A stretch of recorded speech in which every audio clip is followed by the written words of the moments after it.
Understand something. Plain and simple. To me, Abigail was a delicious poison. An intoxicating, overwhelming poison. Yowie wowie!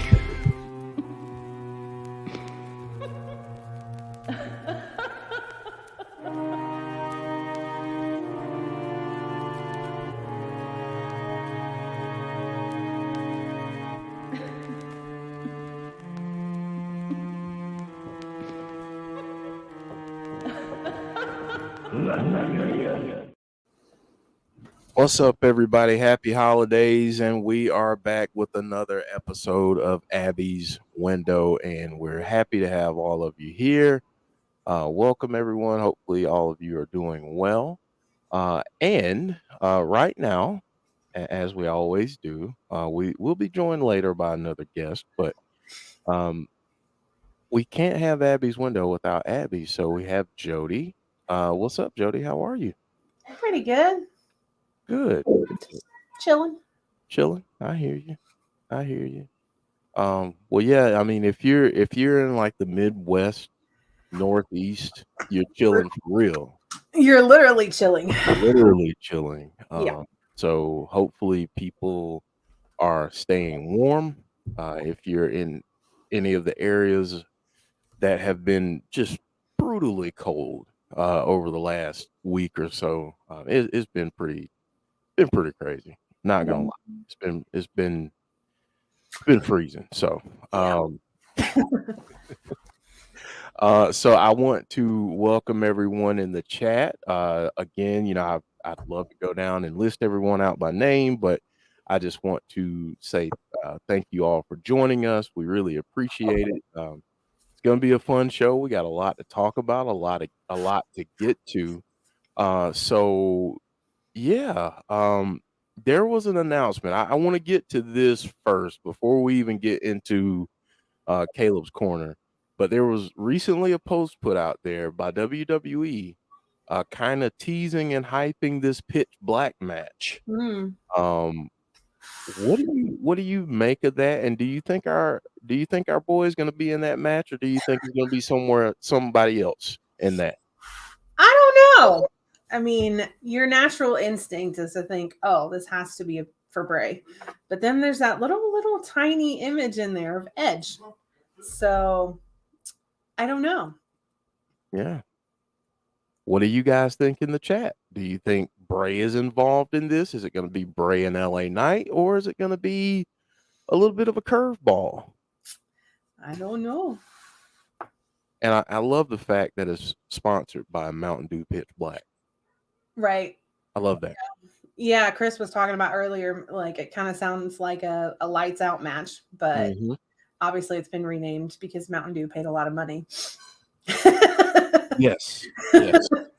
And when you pay the money, you can name it whatever you want, and it just so happens that it's a good promotional tool for Mountain Dew to be able to use this. So yeah. So yeah, let us know in the chat what you think. Erase Your Mind saying Bray will drink a Mountain Dew at the Rumble. That will be it. James Grant saying I think it's possible 2 Pitch Black matches. Could be both. Okay. I don't know, because the rumor is that it's supposed to be Edge and Balor in a Hell in a Cell match, right? That's the rumor. Yeah. Take it with a grain of salt, but yes, I don't know.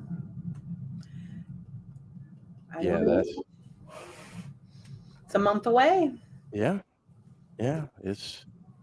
It will be here before you know it. Yes. It will be here before you know it. I'm excited for the Rumble.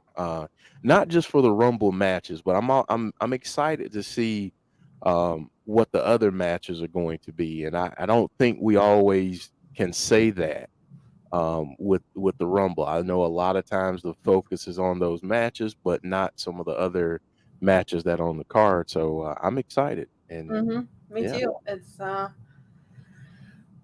I think everybody is hoping that, that we'll see the return of one Mr. Cody Rhodes, but we'll see. Yeah, we'll see. We'll see what happens. Bruno saying, all I know is that LA Knight is a dead man at the Royal Rumble. Maybe. Yeah, he might be. He might be. He might be. Yeah, we'll get into that. Yeah. Gus, to answer your question, I'm going to answer your question with a non-answer. We will talk about the membership a little bit more in the coming days, so stay tuned. And I'm sorry to give you a non-answer to your question. We'll talk about it soon. Mark asking, where's the Rumble this year? Is it in? Where is it this year? Let's I don't know. Someone in the chat, let us know, because I know you guys have your finger on the pulse of everything going on. So let us know in the chat, where is the Rumble this year? So we're going to Alamo Dome in San Antonio. Okay. Oh. Cool. And Moda says he's going. So Sweet. There you go. Have fun. I know that's going to be a blast to be there. So Enjoy. Enjoy that. All right. So we're going to move ahead in the show. And right now, we're going to have a little bit of Caleb's Corner. So, Jodie, take it away. Okay. So Caleb is still on tour with Trans-Siberian Orchestra. Posted this lovely picture of him in Washington, D.C. yesterday. And another fan picture from during the show. They are back on stage tonight. They had a couple of days off for Christmas and celebrated Christmas in Washington, D.C. Back on stage tonight in Washington, D.C. and then off to New Jersey, Michigan, and Cleveland. The last 3 dates on this tour. And I know that he's had a blast and he's really enjoyed himself. And in the video he sent me, he said that he can't believe it's like almost over already. And it's just kind of flew by. But looking forward to them doing it again next year. I'm sure he'll be with them again next year. And after December 30th, the next date that I know of is January 28th in Atlantic City, New Jersey, which I will be at, which is going to be awesome. It's going to be such a good time. I've never been to Atlantic City before, and that is a bat show. So that's it's always a great show, and going with some of my really good friends, and it's going to be fantastic. Really looking forward to it. That's awesome. That's awesome. And I know you got to tell folks if they want to learn a little bit more about Caleb or to see what's coming up or to get merch. Yes, go to his website, CalebJohnsonOfficial.com. He's also on Twitter, Instagram, and Facebook. He seems to be the most active on Instagram.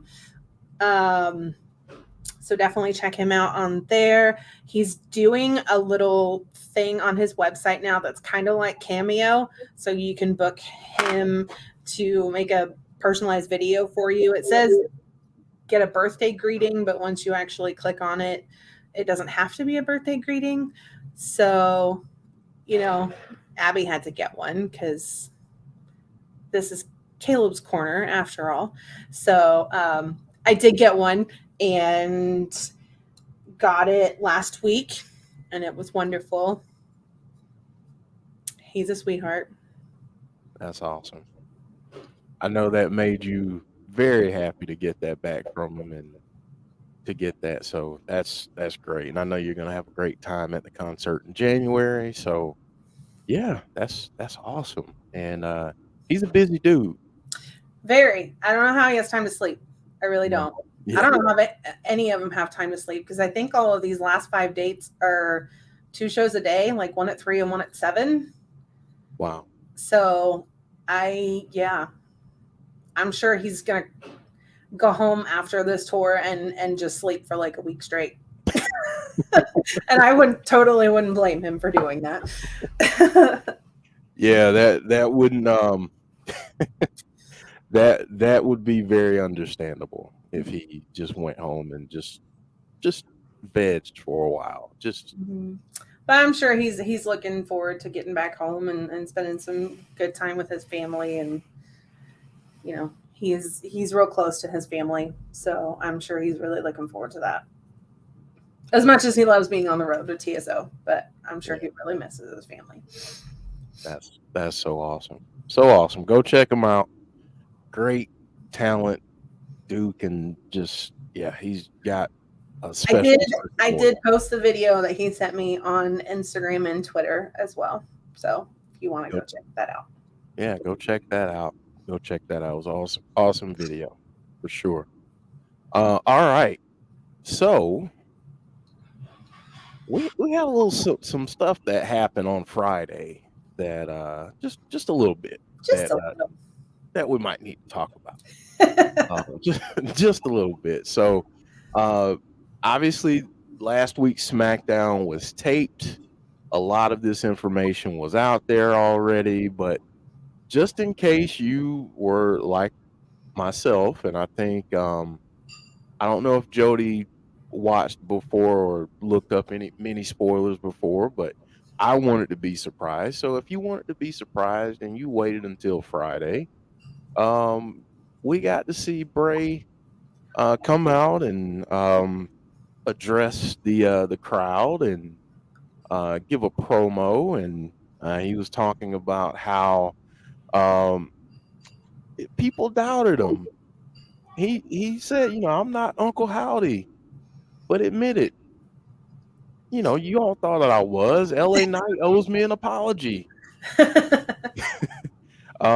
So there was a lot going on there, and he starts to talk about Uncle Howdy, and he loses his train of thought. He even says, "I'm sorry, I lost my train of thought." It gets extremely, extremely emotional. We're gonna come back to this picture because I did not see this before, but Jodie's gonna bring this up a little bit later after we get through this. So just bear with me. But he gets very emotional, and then he attacks the cameraman. And he not only does he attack him, but he attacks him with the mandible claw, which is very, very interesting. Very fiendish of him. Very fiendish of him. Then the officials come out and they're trying to get him off of him, and he at this point he's just enraged, and let me just ask you this, Jodie, especially with this picture, which I think is very telling. But what did you make of the promo? What did you make of him once he got to Uncle Howdy's name? We saw this kind of transformation take place right before our very eyes. See, that to me, that picture right there looks just like Cult Leader Bray. Like, if you would have just shown me that picture, I would have sworn it was from back then. That's very interesting. Yeah. Like, yeah, I'd have been like, is this from like 2017 or something like that? Like, because, yeah, I mean, it looks just like Cult Leader Bray. But, yeah, the whole promo was, he was doing just fine with himself until he mentioned Uncle Howdy. And then he kind of lost it and went a little fiendish. I definitely don't think that we have seen the last of the Fiend. That's very interesting, and I definitely want to get to that. Christopher saying Bray was in a trance just like Miss Bliss. Bruno saying the beard is growing. It is.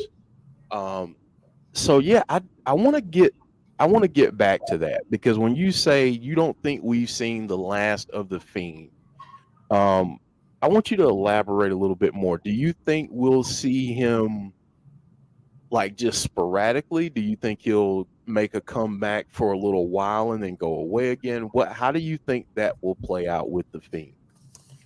I think he's going to bring him back for certain special occasions, kind of like Demon Ballard. although we haven't really seen the demon for a long time. But I think, you know, the Fiend is obviously part of who he is. He can't hide that. He can't shut that off. You know, so I think there's going to be certain instances that we see him come back for special occasions when he really needs it. That makes a lot of sense. I want to get to Big Dan's question, but James Grant saying Miss Bliss is going to bring him back. And the reason why I say Miss Bliss is because my device is right here. And my device will start talking to everyone. So that's why I say Miss Bliss, in case you're new, by the way. Which, first off, welcome if you're new. Thank you for joining us. And if you're not new, thank you for joining us. We're glad you're back. But Big Dan says, I wonder if the Fiend is coming back, will it be the same mask, or do you think that the team of Scarborough, Baker, and Savini have been cooking up a new look? What do you think about that? I definitely think Baker and Savini have been cooking up lots of things. I mean, you know, we know them. So it's when Baker and Savini get together, it's magical. And then you add Bray into it and it gets even more magical. So it's yes, I have a feeling that they've cooked up a lot of different things. And it wouldn't surprise me if it was somewhat of an evolved version of the Fiend, but still the Fiend. Okay. I got to get you to go more. Give me a little bit more. Maybe more like the mask that we saw at WrestleMania. Okay. When he healed himself. That's interesting.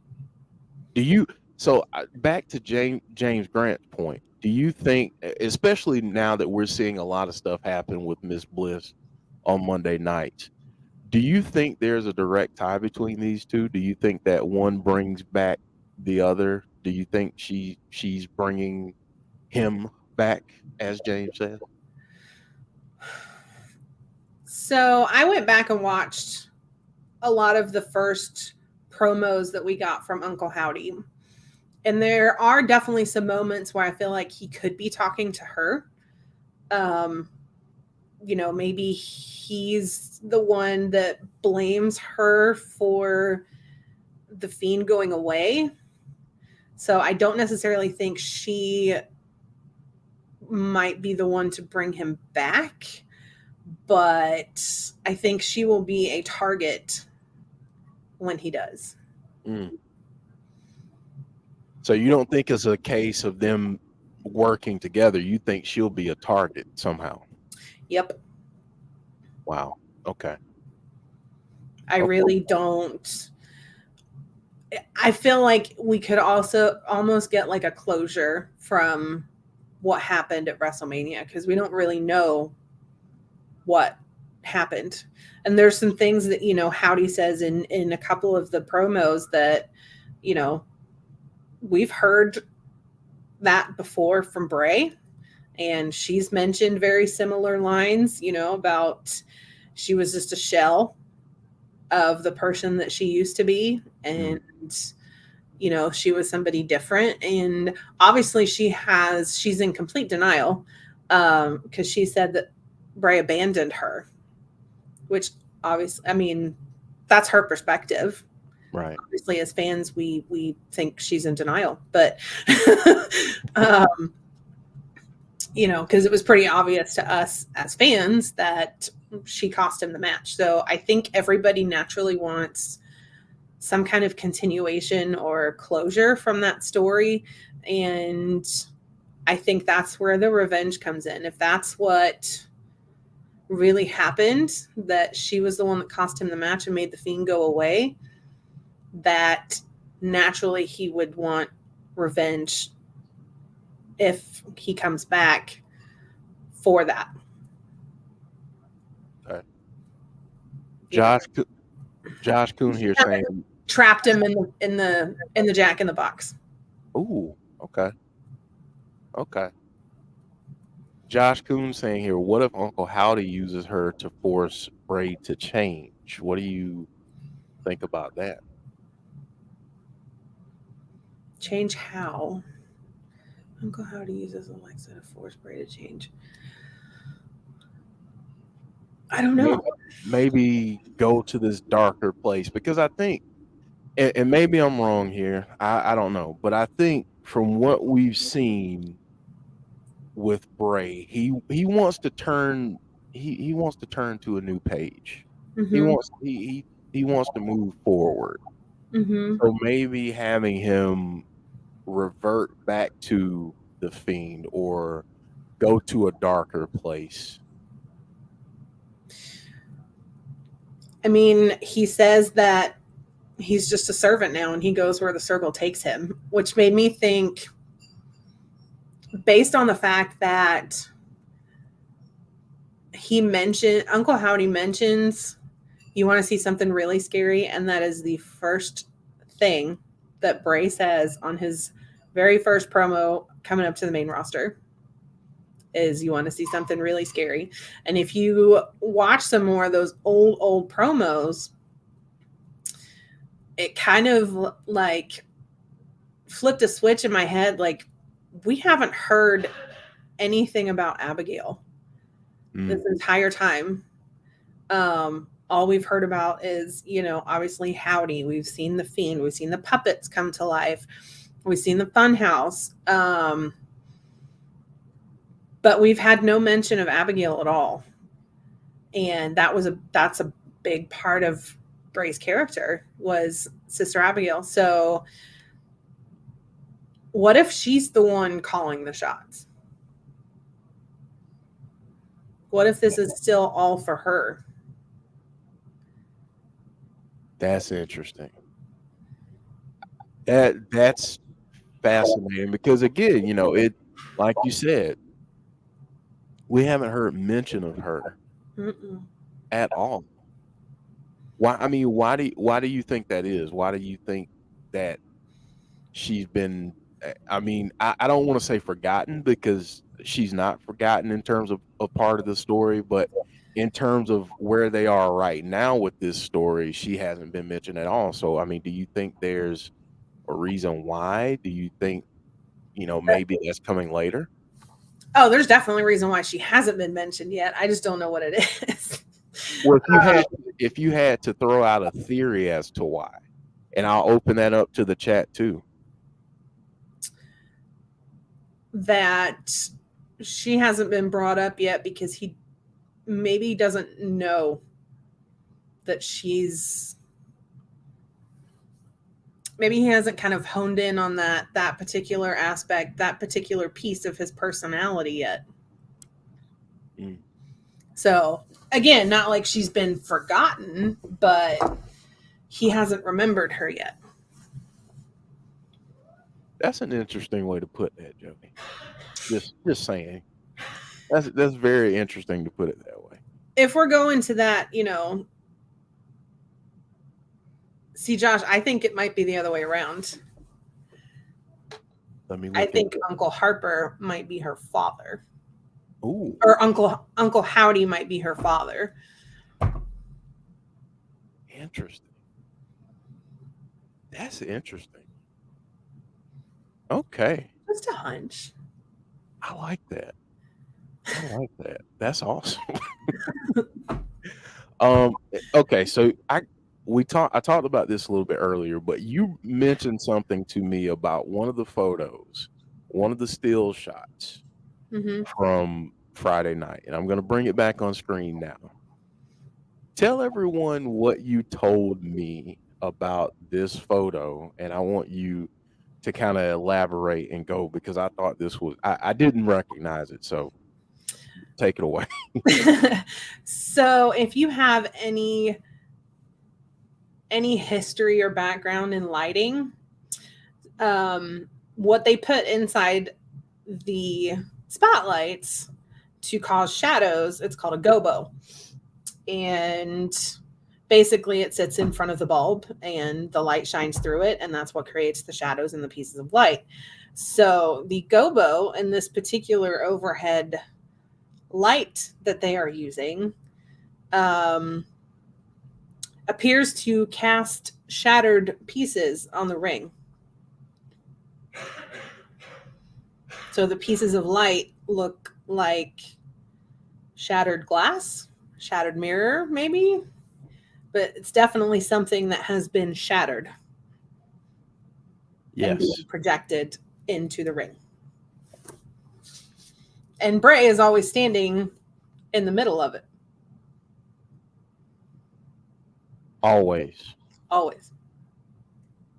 And you can even, like, I'm pulling up that picture too, Mm-hmm. and you can kind of make out, something going on there. So, wow. Do you think obviously everything has meaning? Mm-hmm. What do you think this signifies, or what would be your theory as to why we're seeing that play out when he's in the ring? He always says that the person that is in the ring is the most genuine version of him. So you can look at it in two different ways. You can look at it that if that's the most genuine version of who he is in-ring Bray, that he makes all those pieces complete. Wyndham is the key. He said that before too. Right. So it's almost like if he's in the light, it's complete. The puzzle is complete. Or you can look at it another way and, that it's not complete, that the most genuine version of himself is without all the voices. So he's pulled himself out of the shattered glass, so to speak. Wow. John Bennett saying in an old Bray promo, he says, "I play with those fools like puppets, then shatter them like glass." Mm-hmm. King Chris saying, if you go back and watch all of Bray's promos in the ring since he's been back, that shattered lighting has always been there. Bray's mind is shattered. Mm-hmm.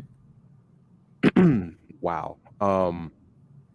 First off, way to catch that. That's such a great eye, because again, I did not see that. But it goes to show that there's so many different layers to, I think for me and Chris, obviously having that background in lighting, it shows people like us that have that background and love it. It shows you what an impact lighting can make. Right.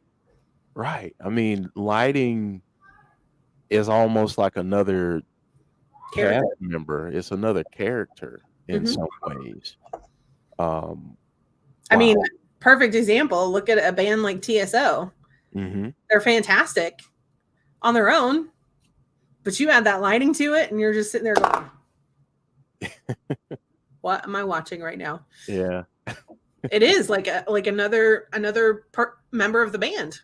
Yeah, it genuinely is. And I mean, with this story, I mean, there's so many layers, and you have to give WWE, Bray, Jason Baker, whoever else is involved, you have to give them a ton of credit, because what they're doing, I mean, they're using everything. I mean, you go from it, and again, just to illustrate how great Bray is, his facial expressions, his eyes are so expressive, that it's like he's saying the words in the promo, but his eyes and his facial expressions are also sharing parts of this story. I mean, he's just so freaking talented. And that's how he is in person too. Like he can't, I don't want to say he can't hide how he feels, but you get a really good sense of how he feels by his eyes and his facial expressions. Right. He feels things at a totally different level than most people. Well, let's dive a little bit deeper into what he did, on Friday, and what do you think that means, going forward? And he was very. Let me back up here, because during his promo, before he got to the Uncle Howdy line, he was talking about how everyone thought it was him. Mm-hmm. I'm not Uncle Howdy. I mean, he said it. I'm not him. Why do you think it's so important that he makes that well known? Like, why do you think he's in some ways trying to distance himself from Uncle Howdy? I think it's kind of like what we were talking about, how he kept saying, my name is Bray Wyatt. My name is Bray Wyatt. Mm-hmm. I think in a way he was trying to convince himself. Okay. So you think, okay, and we have our guests now, so we're going to Hey bring them guys, on screen. how you doing? Sorry, Good. I was doing our top 10 list for 2022, and as ever, I should have realised that was going to take way more time than I thought it was. There was some serious debate around our top 10. So over on Give Me a Whole Yeah. So I apologise for my poor timing. Hope everyone's doing okay. How has it been going? What have we deduced? What are you all feeling? Well, right now, what I was asking Jodie is in terms of this, and Jodie's gonna give her thoughts, and then Dom, I want to come to you. Yeah. But Jodie and Dom, why do you think he's trying to distance himself from Howdy? Like, why do you think and Jodie was saying, he's gone out of his way to say, I'm Bray Wyatt. It's more of him convincing himself, So Jodie, I'll have you finish your thought, and then Dom, I'll get your thoughts, man. Cool. Yeah, I think he's trying to convince himself. I think we've seen in the promos and stuff, he doesn't want, there's part of him that doesn't want to go to that dark side.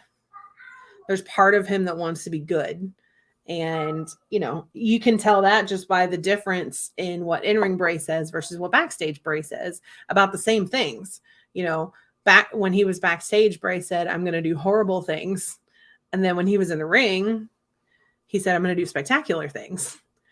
They're both saying things in a different way, but they're talking about the same thing.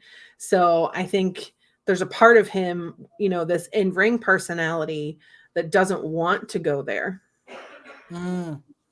Interesting.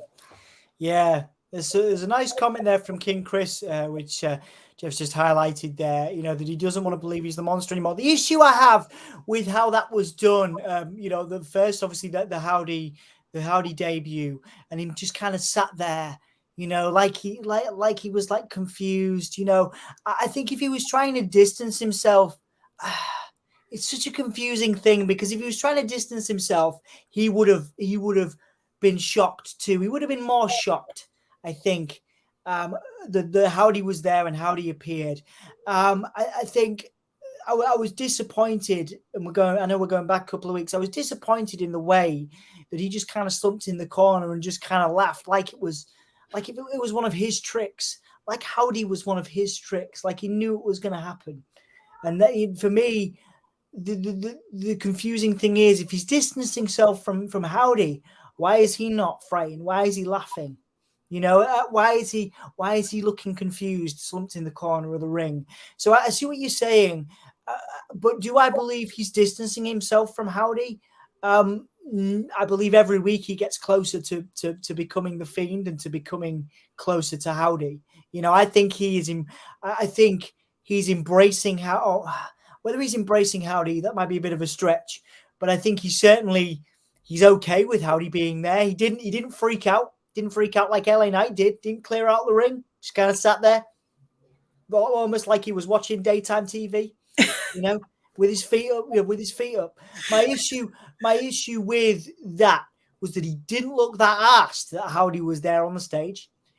But and going back to your question, Jeff, I believe the real story developed this past week. I believe, again, he is getting closer to Howdy. I don't think he's trying to distance himself anymore, whether he was at the beginning or not.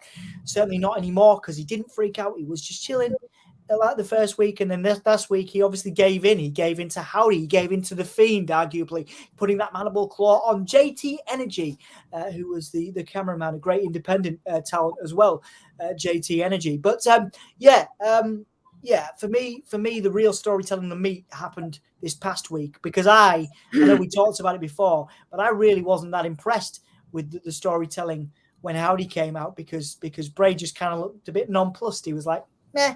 This is happening. So for me, he's not distancing himself from Howdy. He's becoming closer to him every week.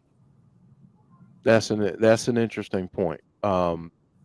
Especially going back to the week before, where you talked about him being over in the corner.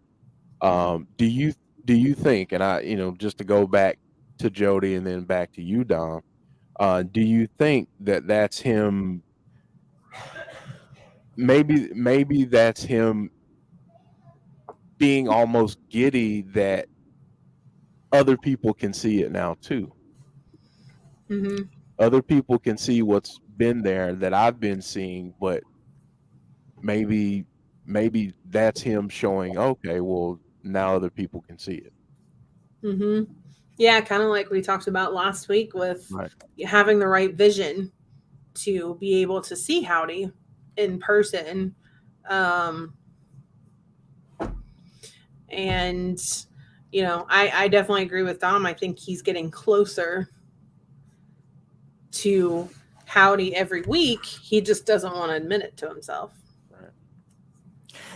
Yeah. He's having moments where he's like, no, I'm not doing it. I can be stronger than this. And then there's moments that he can't.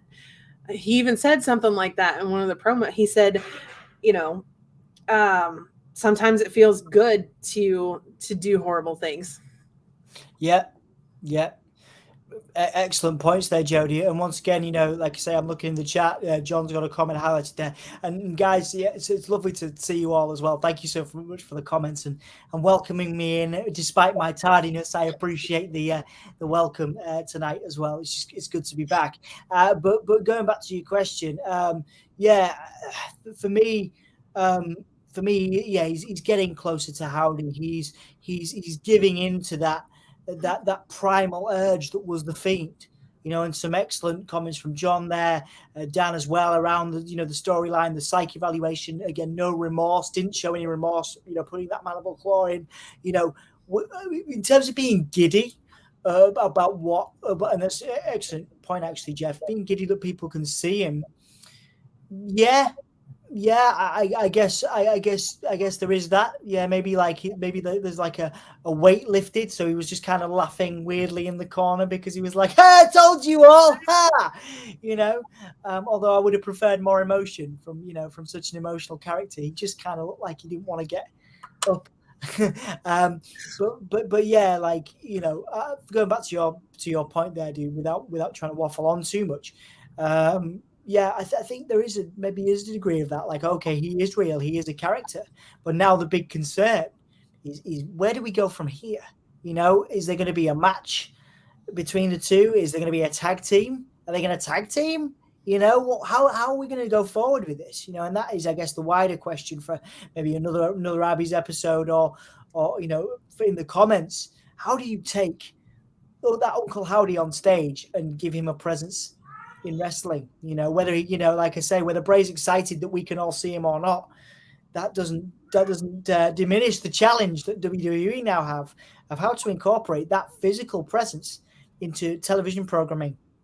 Well, Dom, to throw your question right back at you, how would you do it? And then I want to go to Jodie. Oh, mate, don't do. This is why you're so good at this, but I hate it because now I actually have to think about that. I don't know. How would you know? No, it's fine. It's fine. I want to know how you would do it. But yeah, sorry, Joe. Were you going to ask Jodie first? I apologize. I was just getting. No. Yeah. No, Okay. I was going to come to you first and make it that much more difficult. Damn and it, then man. go to Jodie. You didn't even give me the time. Okay. Okay, I don't know. This is why it's so difficult, because for me, best case scenario, that's Bo Dallas, I guess. Right now, best case scenario, that's Bo Dallas.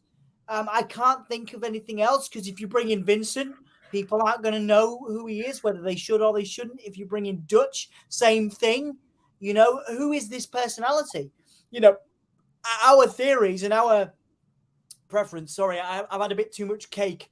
I've had a bit too much Christmas cake tonight. I do apologize. Our theories of this character only staying on screen, in an ideal world, and only being figments for the next 2 or 3 years, they've all been destroyed in the last 2 weeks. So now we have this physical Howdy that we have to do something with. Okay, so and all of our fears, not to be too critical, I like to think I'm the devil's advocate here. Our fears are coming true, because how then do you put that Uncle Howdy in a ring with a waistcoat and a leather waistcoat and a hot mask, and how does that work? So for me, best case scenario, they forget this. They just have him show up that one time, and then they put him back on the screens, and then we carry on with the focus on Bray, and we never have to think about it again. No, I don't know is the true answer, because best case scenario is Bo Dallas. Best case scenario, he never has to wrestle in the mask, and then that diminishes the whole point. Like, what do you do? How do you have someone wrestle in that garb? It's too hot. It's too much. Yeah. It's not accessible. So what do? You take the mask off, and that's Bo Dallas. That's Bo Dallas revealed as Uncle Howdy. That's what we get. So I don't know how to do this well. I'm not, I want to hear Jodie's viewpoint, and I want to hear yours, because like I say, you guys always blow my mind with something I haven't thought about, and right now I need that, because the mandible claw stuff, excellent, brilliant, but there was no physical Howdy. I don't have to worry about how they're gonna have, what's Uncle Howdy's finishing move gonna be, because now as soon as I saw that physical manifestation, I was like, right, okay, they've done it. This is brilliant. This is I'm being sarcastic. What are they going to do? They're going to have him come down to the ring, walk down like an Undertaker entrance. How quick is his entrance going to be? Can't be that quick, because he's got to be spooky. What's his finishing move going to be? Can't be Sister Abigail. Can't be the mandible claw. So I'm thinking about all that stuff. It's the ADHD. But that's my problem with this, is they've booked themselves into a hole here, because that guy now has to be a physical performer. And that wasn't, I didn't want that, because how do you do that? Do you know what I mean? So I'm gonna take a cop out, and I'm gonna throw it back to you guys, because I don't know. Because like if this was, if Uncle Howdy had taken off the mask and revealed it was Bo Dallas, then maybe we'd be like, okay, cool, Bray Wyatt Bo Dallas feud, right? All right, no problem. But what I want to see happen, and I'm finishing up here, I do apologize, is I want to see Uncle Howdy go back onto the screen and never be a physical thing again, and we just focus on Bray Wyatt and the development of Bray Wyatt's character, because our attention is now on Uncle Howdy, and it shouldn't be. It shouldn't be on, is Uncle Howdy going to wrestle? It should be on Bray Wyatt and Bray Wyatt's descent into madness, or the other side of it. So if I'm honest, I don't know. I'm quite frustrated that Uncle Howdy has become physical. That's me. That's what I think. Jodie. I don't think he does wrestle. Right. I really don't. I think, and I was doing a lot of research today on Dante's Inferno. Okay. I think this is all to break down his opponent psychologically. I still think that Howdy is a piece of Bray. He may not have admitted it to himself, or he might not want to admit it. Hang on. So which part? Right, I love you guys, and I love this channel, and I love it. But hang on, which part of Bray was that? Was that his flipping thigh on the stage hanging out with the spooky hat on. Which part of Bray was that? Was that his left testicle? I don't think so. What are we talking? Sorry, Jodie. How can something in his head be physically manifested on a stage, laughing maniacally for one whole minute? What was that? What is? Sorry, I didn't mean to interrupt you and disrespect your theory because that's a very good one, and I want you to continue. I'm just like, I don't get it. Maybe tell me more. You know. I mean, they've done stuff like that before. Look at the Firefly Funhouse match. The Fiend was the one that pinned Cena, but Bray was the referee. Obviously, that was different, a little bit different because we were in pandemic era and there was no audience. But we've seen multiple characters from one place before. I still think that these are all pieces of Bray's personality and pieces of who he was. Obviously, Uncle Howdy looking like his uncle, his actual uncle. I think all of these are just going to be pieces of him, and the song kind of buys into that too, because the song is called Shatter. So maybe this whole story is about putting himself back together and bringing all these pieces of himself back together. And that's, that adds to the light as well. And I think, I really do think this is all to weaken his opponents, because yes, you have that physical weakness, but the most powerful thing you can do to somebody, that power that you have over somebody, is to mentally break them down. And you can do that over time, slowly. Obviously, you have those big physical matches and you wear them out for a little bit, but if you break somebody's mind, they will never be the same. Yep. And I think that's where they're going with this, is breaking his opponents down, breaking their minds down, attacking them psychologically, and then beating them physically. So I mean that is fascinating, and again, testament to your research skills as well, because again, this is that works, and that has kind of calmed my thought process on this. I'm less worried about which part was Uncle Howdy was now. Jeff, because I think it's only fair, and I know you're a fan, how would you do it?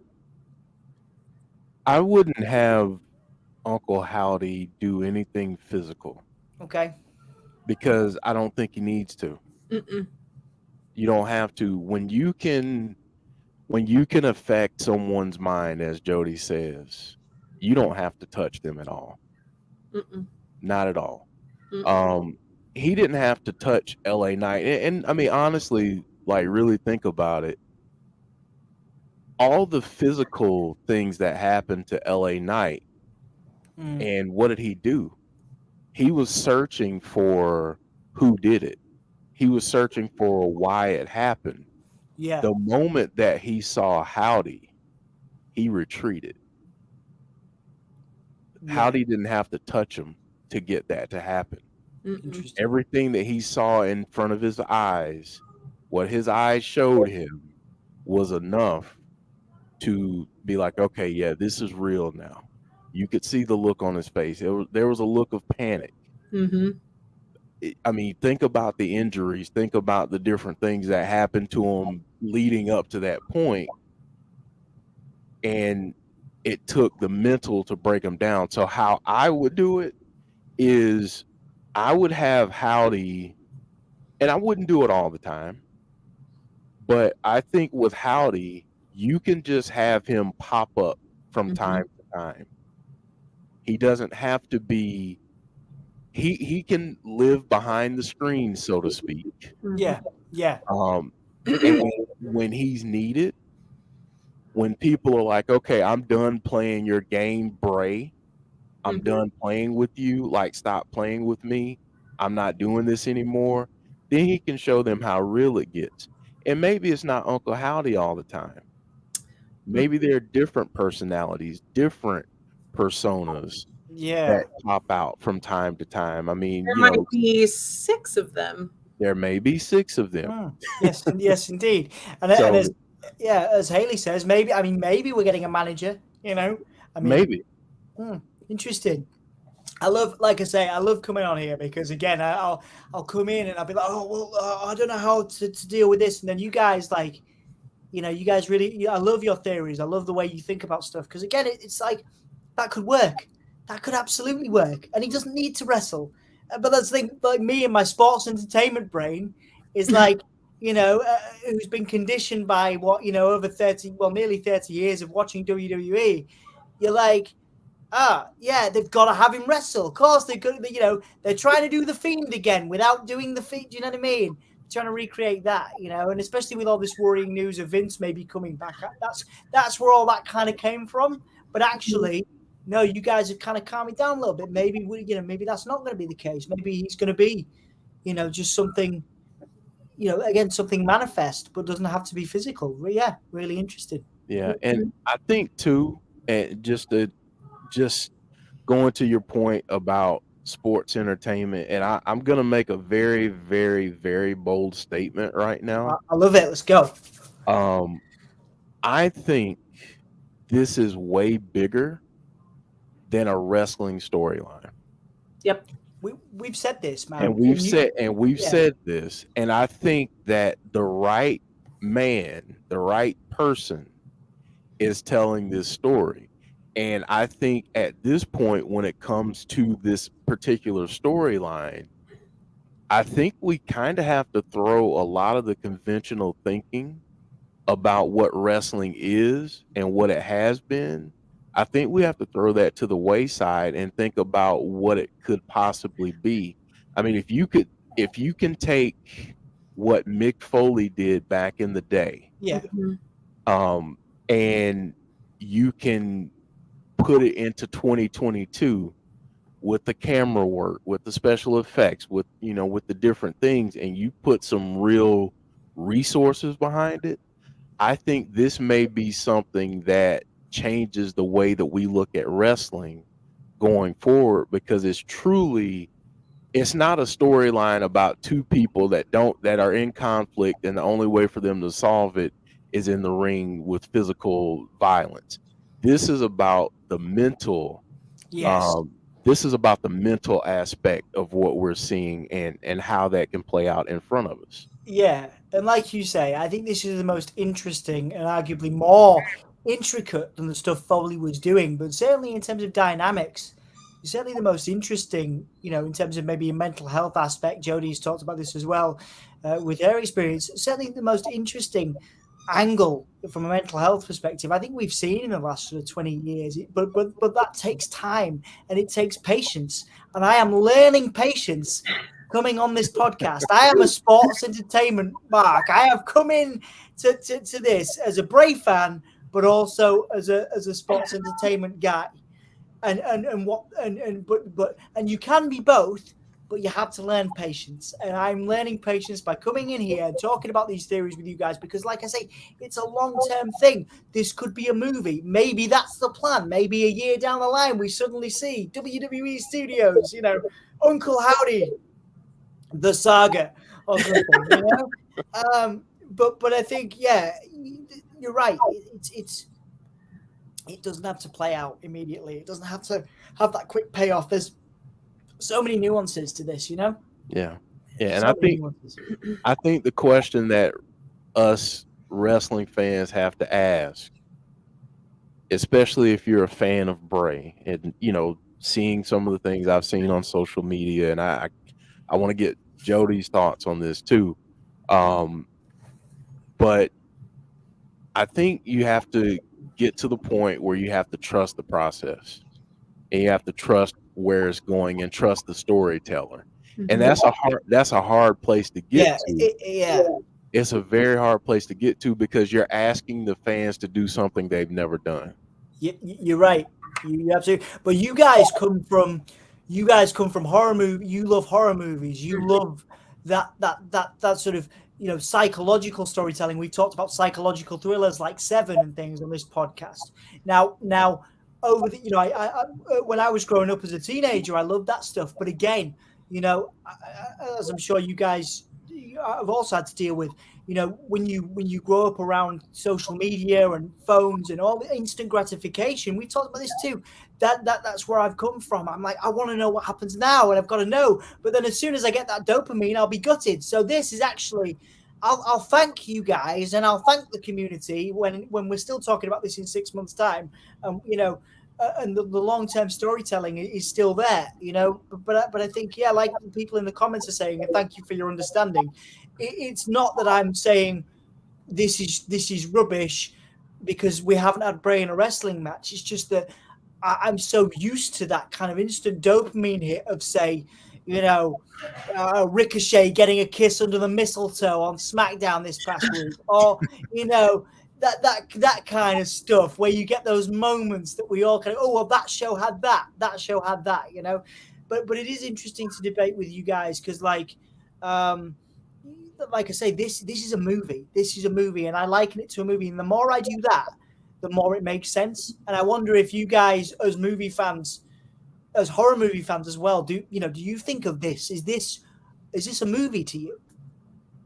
And I think, definitely. I mean, I definitely look at it like that. And I think, maybe it's part of the fact, the fact that we've done this show for over 2 years now, that we've kind of become conditioned to see things in a different way. Yeah. Especially when it comes to Bray. We've been conditioned to look deeper, to read between the lines, to go back and study things, to, take each little piece as it comes and trust, like Jeff said, trust the process. Yeah. And I think that's just something like, as Bray fans, and the more that we've talked about him, the more we've kind of become conditioned to do that. Whereas people who don't have that back history, it can be a little jarring to flip that way of thinking, to thinking more long-term, thinking more slow burn, not instant gratification.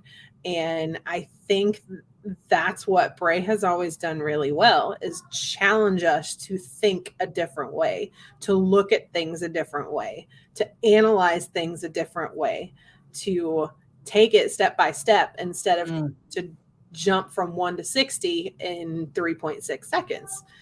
I mean, even now, like, we're still going back and watching original Bray promos back from 2013. Yes.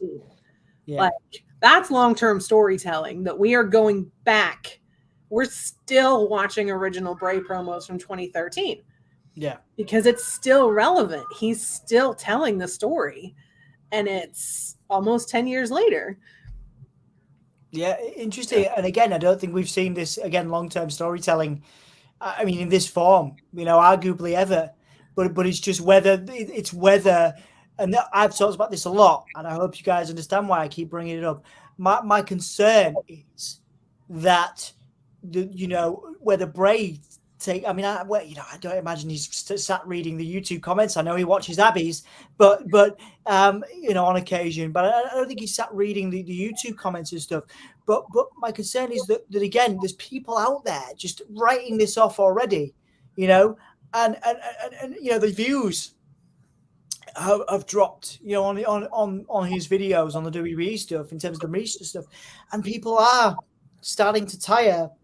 And articles are being written about how WWE have already ruined Bray Wyatt again, and that makes me sad, but I believe it's because we've never seen this type of storytelling. I genuinely can't think of another. I mean, you can say, of course, long-term storytelling exists on WWE TV, the Bloodline, etc.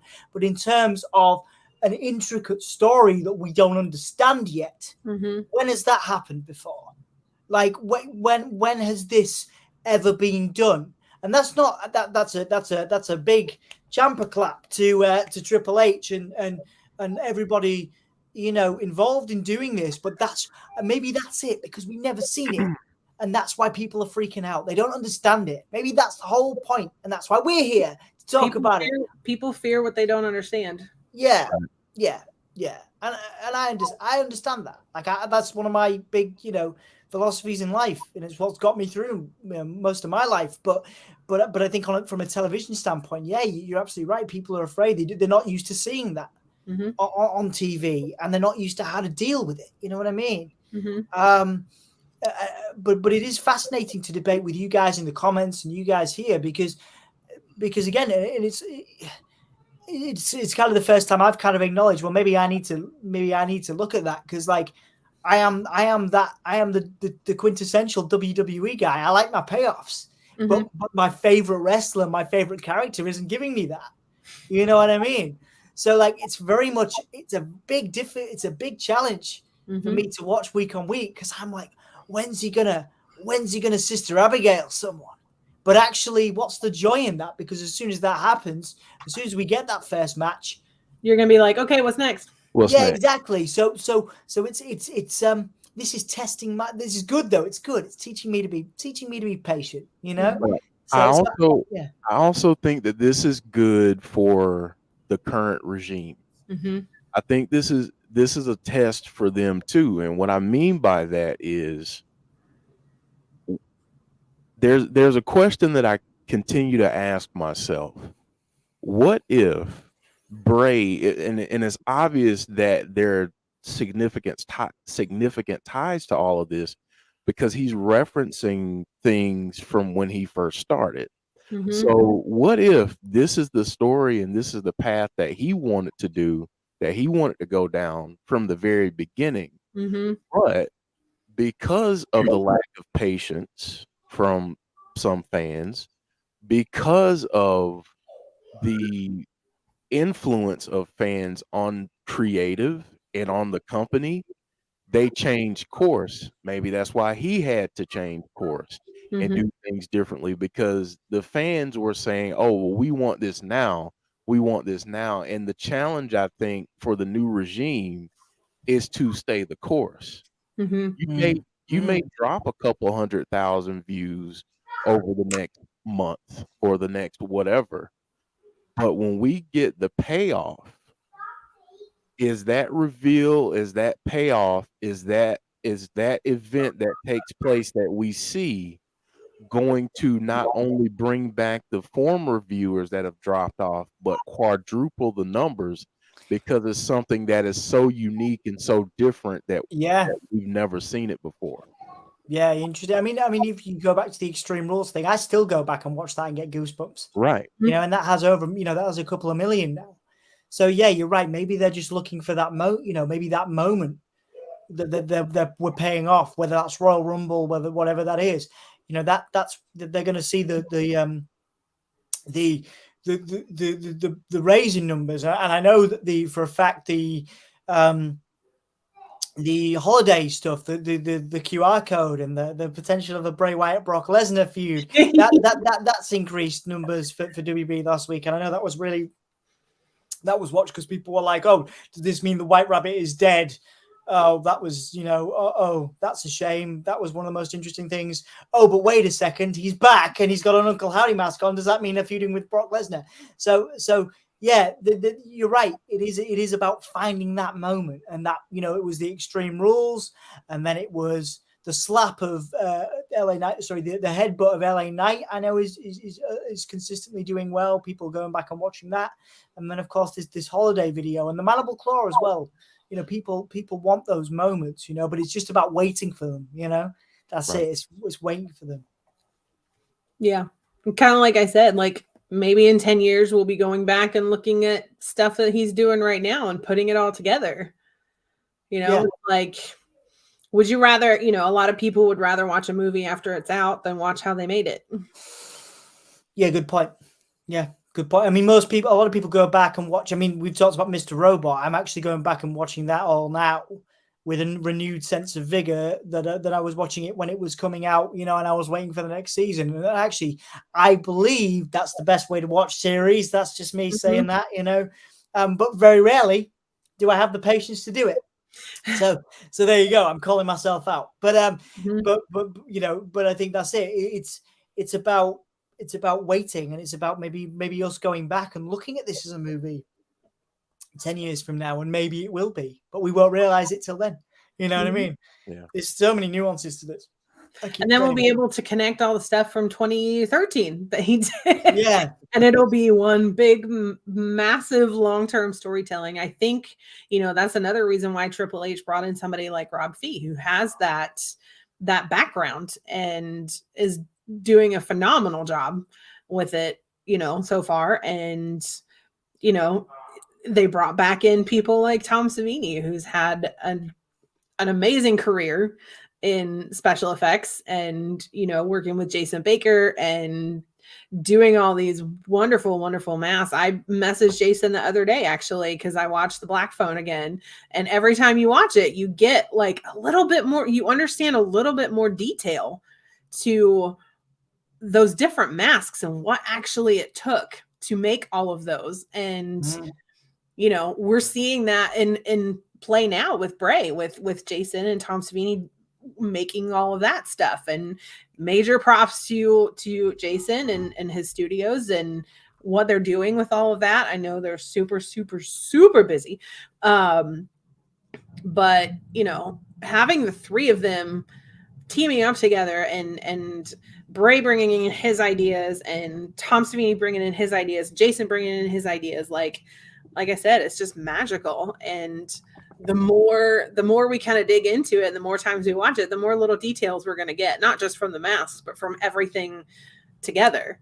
Every single time I watch an old Bray promo or something else, I pick up something that I didn't the last time. Like I was watching, I rewatched the WrestleMania match between him and Randy Orton that, Alexa cost him. And you just notice different details every time you watch it. And I love that Bray's able to do things like that.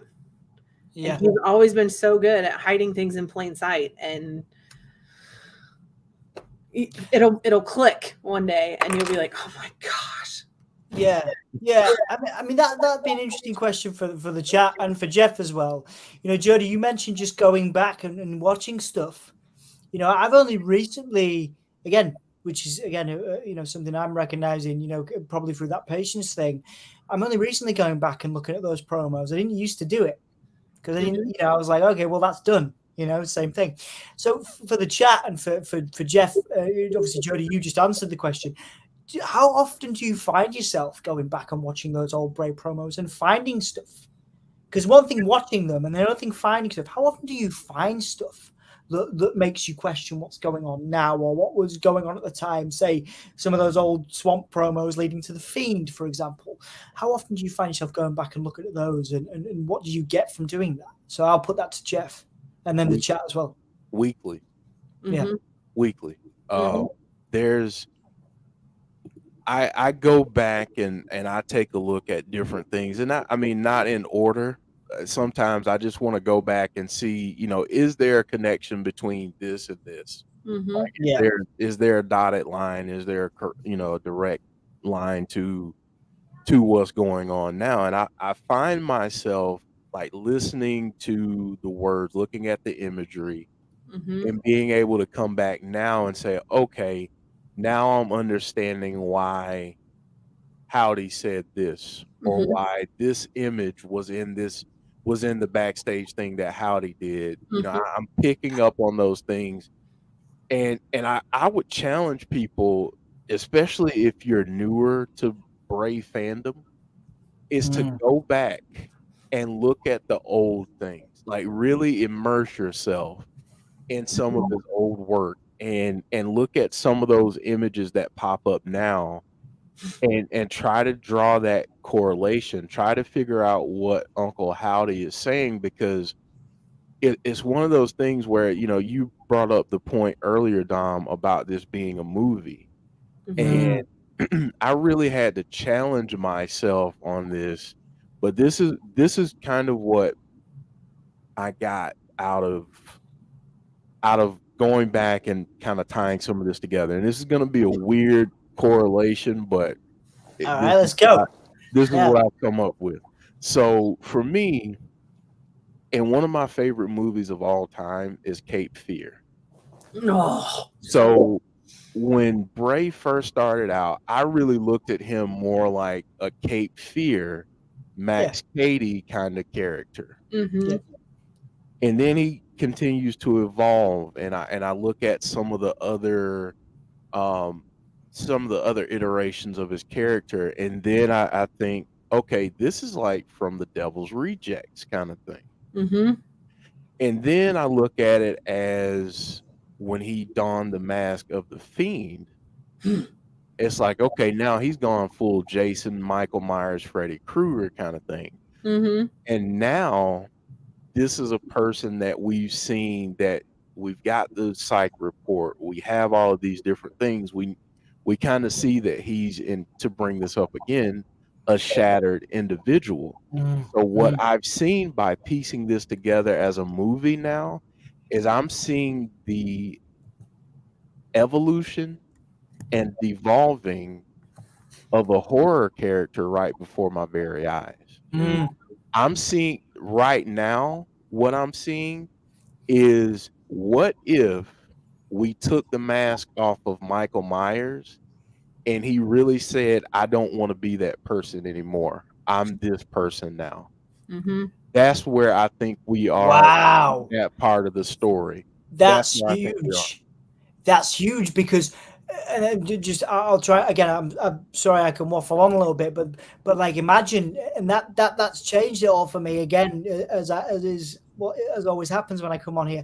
Imagine if Michael Myers took the mask off and the struggle that he would have against all his desires to go back and put the mask on and do what he's done for 30, 40 years. Yes. But he's trying not to do that. Mm-hmm. And that's the mandible claw that we saw on JT Energy, the cameraman / great independent wrestler, is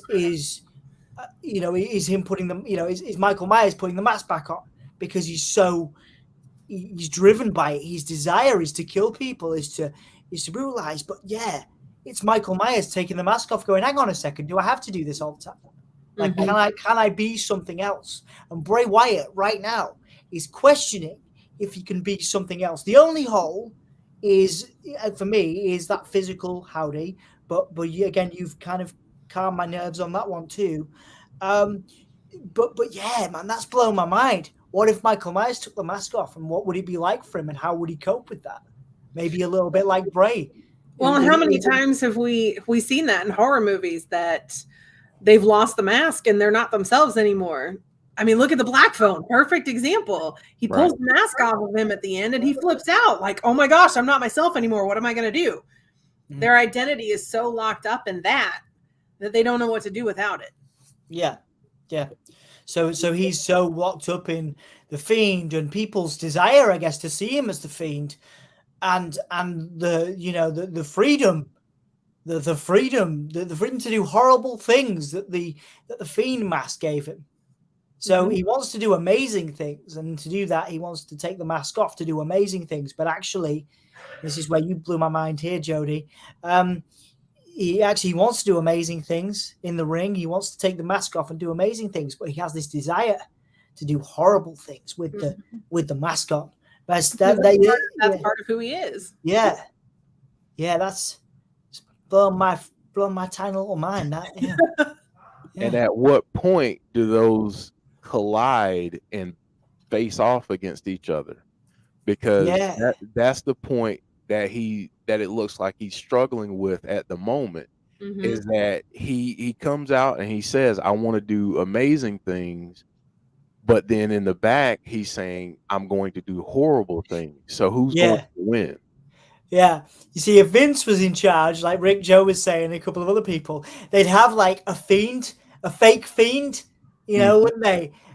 Facing off against Bray at WrestleMania. And the fake fiend would be like, a cheap imitation. So let's hope that we don't get that, and they don't have them actually physically facing off. Let's hope that it is all kind of, again, it remains psychological. But yeah, like Kane, like that battle of, trying to change, trying to be something different. Like, I guess, again, it comes back to Foley, doesn't it? Trying to be Dude Love because he wants to be Dude Love. He doesn't want to be Mankind anymore. Mm-hmm. It's kind of the same thing. Wants to be this happy-go-lucky dude, wants to do amazing things. That was Dude Love, whereas Mankind was the Fiend, maybe Cactus. I mean, maybe you could argue Cactus Jack was more the Fiend. I don't know, but yeah, interesting, very interesting points. Yeah. Isaac saying, "Oh, sorry, Jody, go ahead." I think that's something that Bray has always struggled with: is who does he want to be? Yeah. And I guess that's the joy, because we're kind of figuring that out ourselves. Like, and I guess there's relatable points as we always talk about. Bray arguably is the most relatable wrestler on WWE television in terms of relating to his audience, because we've all been there, right? And some of us are still there, and that's totally okay. We're still figuring ourselves out at 20, 30, 40, 50, and that's totally cool. And that's maybe that's subconsciously what we're being taught. Maybe that's a stretch. I appreciate, but maybe there's more dynamics to this, and more. I keep using that word, nuances, for this storyline, and maybe that's the joy of it. We're trying to figure out who we are, as Bray is trying to figure out who he is, and we're on that journey together. His Fireflies, we're all on that journey. I mean, on a deeper, wider level. Some of you guys in the comments, you're sharing some of the deepest parts of yourselves and why you love Bray so much. And you, Jeff, you've done it, and Jody, you've done it, and that's a beautiful thing. But I'm going off tangent. But I think this community is beautiful, is what I'm trying to say. Isaac is asking, when do we see Uncle Harper? Can you go first on this one, Jody? Because it's going to come back to my house. I just don't want to see a physical version. I don't think we see Uncle Harper until Bray makes the choice to let the darkness in fully. Because I do see it as that classic good versus evil story. And,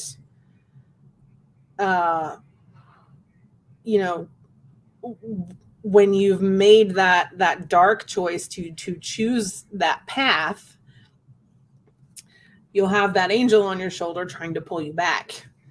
And it's that constant balance. So maybe we don't see Uncle Harper until Bray goes down that dark side. Yeah, that is interesting. But then I see. I know you guys have probably touched on it. I need to go back and watch the beginning because I was doing the stream on Give Me a Hull. Yeah, but have you talked about Alexa's role in this? And because again, I don't want it to get to a point where it's too many cooks in the kitchen. Where does Alexa fit into this? If you're going to have Howdy, and then you're going to have Uncle Harper.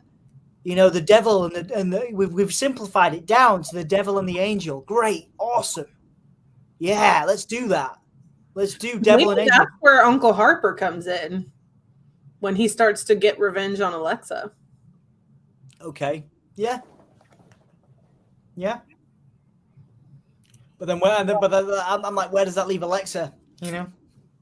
She's got to make a choice too. Yeah, maybe. Interesting. Yeah, fascinating, isn't it? I love this. I love this S word, man. I love it. It's great. I'm reinvigorated every single time I come on here. I'm like, yes, I'm going to do another week and it's going to be awesome. I'm ready to go. Let's do it. So yeah. I'm feeling it, guys. I'm feeling it. Let's see what happens next week, man. Like that. How do you go? But then how do you go? Well, you end with this question. I don't want to steal your fire, Jeff. But like, where do you go from the mandible claw? Where do you go from this now? You know what I mean? There's a beauty in that, but I'm also anxious because I don't want to see physical Howdy. I want to see. I don't even know what I want to see. But I want to see more nuances. You know what I mean? I want to see more of this because I think the Alexa stuff's really interesting on Raw. So I don't know. Where would you guys go from next week? What would you do? I think if this pitch black match that they're advertising Oh, is yeah. actually for Bray. I think we tease that a little bit, and it kind of reminds me of the Firefly Funhouse match. You know, tease it kind of like that as a, you know, by saying LA Knight, he's going to have to face his own worst enemy himself. And, you know, he comes up, but kind of in reverse. He uses different characters to, again, break him down mentally during that match, if that's what the match is for. So you know, if it is for Bray, I think tease that a little bit of what LA Knight can expect to a certain extent from that match. Yeah. I mean, I think it is just a renamed version of the Lights Out match that AEW did, because it was very successful. But again, the WWE have I would argue, the better production to tell the story better. But yeah, because I didn't realize it was officially advertised. I'm just doing a little bit of research now. But yes, there is a pitch black match advertised. We just don't know who it's for. The Mountain Dew pitch black match. Oh dear. Okay, so it's sponsored by Mountain Dew. Mm-hmm. Okay. The only thing I could pick out from that little promo that they released was Edge. Okay. But that could be to throw us off. Yeah, it's not like they've not done that before. Yeah. Right. So, I don't know. But I think, you know, we haven't actually seen an official challenge for a match at the Rumble between them. So maybe that's where it goes next. You know, maybe LA Knight comes out and says, you know what? I'm sick of you too. I'm tired of playing these games with you. Let's just have it out. Bring all your puppets, bring all your howdies or whatever you want to bring into the ring, but you bring them all at the Rumble. Yeah. I like that. I couldn't. Yeah, I don't think you could word that better. To be honest, I could totally see LA Knight doing that.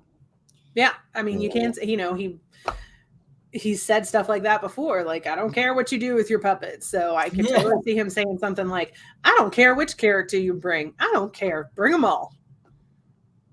Yeah, and then you can have either Howdy pop up on screen or backstage Bray and somebody that tells him, "You have no idea what you just said. You have no idea what you're in for. You have no idea what you just invited." Yeah. And you could do some cool things backstage. Like I would have all the lights and everything shut down backstage. Mm-hmm. And I would have different masks and different things pop up as LA Knight's trying to make his way through the backstage area. And I would even have the lights go out in the arena, have him make his way out to the ring and see different things pop up. You can pop up on screen. I mean, there's a whole bunch of things that you could do, but I would really lean into it if they are the ones that are in this pitch black match. There's a lot of cool things I think you could do. Absolutely, man. I mean, like I say, the Lights Out match was cool enough. You know what I mean? And AEW did really well with that. So give that freedom and artistic freedom to Bray, and as a wider, you know, Rob Fee, Triple H. I mean, sky's the limit, I guess. You know. Yeah. But we'll talk about it here. You know what I mean? There's no better source for your Bray Wyatt knowledge. You know. But I'm excited. I'm really excited. Like, again, you know, I'm more excited now than I was when I entered this chat. You know, for the Royal Rumble, for the pitch black match, for next week on SmackDown. You know, I mean, no doubt. It's you know, like I say, I'm like you know, Dan just saying in the comments. You know, I'm chilling out. I'm chilling out with it. I'm not like, let's go. Let's have a Sister Abigail. Like let's have 5 Bray matches in the space of a week. You know. Oh, well, this was a great discussion. I know we've got some art to get to quickly before we head out because we went overtime as we have been Always doing. do. Yeah, we've got some different things. I wanted to Oh, share dude, these that's images amazing. too. Oh, these are amazing. So it's the Fiend Legacy on Twitter. I found these on Twitter, and the editing and it's just amazing. The art on the left, I don't remember the dude's Twitter handle. I will find it and I will repost it for you guys. But that's somebody different that does a ton of Bray drawings, and they're just fantastic. He's so good at it. And obviously we've got Miss Brittany Kay. She's doing a lot of drawing recently too. So make sure you check out, I love that one. Make sure you go check out her Twitter page, and she is selling these. So make sure you hit her up and get some of that art because it's amazing. I love that one too. I love it. I love it. I love it. She's just doing such a good job with all these, pictures that she's working on, and she's very, very talented as well. Yeah, man, absolutely. A lot of emotion in That's the guy, Hurdy Sketch. He's the guy that's been sending me a lot of Bray art that he's been doing, and it's amazing. And that is a segment that we are going to start next week. In the first of the year, we actually are going to start an actual art segment. Awesome. And I will be perusing all social media outlets looking for maybe 5 or 6 different pieces of art every week to showcase and talk about, and just want to, give back to you guys, give back to the fans, and showcase some of the amazing talent that we have out there. Awesome. I'm excited. I'm so excited to see that. Every week I'm like when you show different people's art and stuff, Brittany's art, I'm like, I wish I had that skill, but it's so cool to see the skills that people are having and shared on Twitter. And, if we can give people a platform, if the insiders can give people a platform, that's a beautiful thing, So send your art in, everyone, Yes, if you want to send them to me in a DM too instead, you definitely can. But I will be going through all social media outlets and looking for stuff as well. That's right. Awesome. New things in the new year. So got a lot in store. So stay tuned. Stay tuned for what we got coming up. So we're going to wrap up the show. Dom, we're going to go with you. Final thoughts, and then we'll go to Jodie to close us out. As I always say, it's an exciting time to be a Bray fan. Happy holidays, everyone. I hope you had a wonderful time. It's lovely to be back here. Thank you all for your patience as I waffle on, and thank you for your enthusiasm. It proper makes my day and my evening. It is midnight in the UK, so I'm enthusiastic about being here. I love you guys. Jodie and Jeff. Thank you for having me. And if you fancy checking out some of the stuff we do on Give Me a Hull, please do. We got some cool stuff happening in the new year. We got a new channel launching and all kinds of stuff. But I'll tell you about that as we do that. So just want to say Happy New Year, Happy Holidays. Thank you for your support. It means more to me than you realize. I'm filled with joy right now, and I'm not I am filled with cake. That is also what I am filled with. I have had far too much cake. I know someone was like, "Is this guy drunk?" I'm like, "No, I'm just full of cake."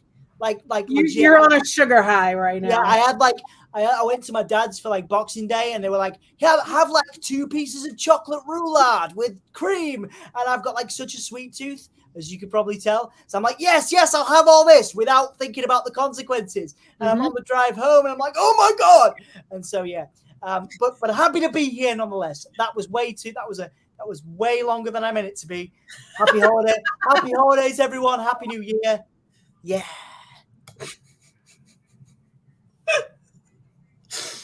Oh man. Oh yeah, as I should say. There you go. There you go. Really excited for what we have coming up starting next year.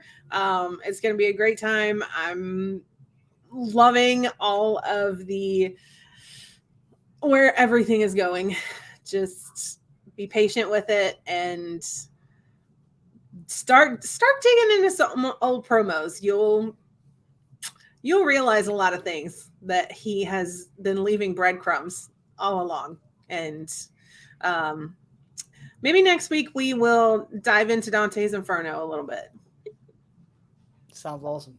There you go. And before we go, happy birthday, early birthday to John Bennett. Says he'll be celebrating his birthday tomorrow. So Happy birthday. Happy birthday. Happy birthday. I'm trying to pull it up because I always play this and it's silly, but happy birthday, John. Here you go. Happy birthday to you.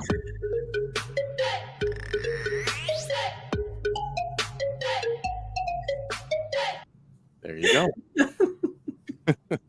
So happy birthday, John. Thank you all for joining us. Happy holidays. Happy New Year. I know we're going to get to say that again, but it'll be New Year after the New Year. It'll be 2023 the next time we're on this show. So, so yeah, Happy New Year. And we appreciate you all joining us. Thank you all so much. Please drop a like on the video before you head out. And if you're new to the channel, thank you and welcome. Thank you for joining us and welcome here. We have a lot of fun.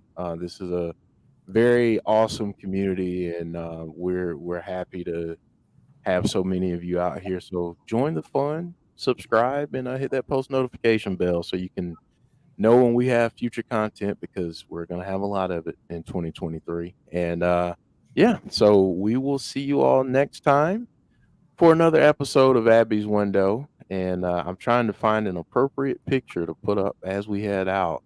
Why not this one? Why not? That? There we go. I'm telling you, that's cult leader Bray. Like, that picture's from 2016. It very well could be. Since you told me that, I can't unsee it. So yep. All right, folks, we'll take care, and we'll see you later. So what do you say? You want to see my secret?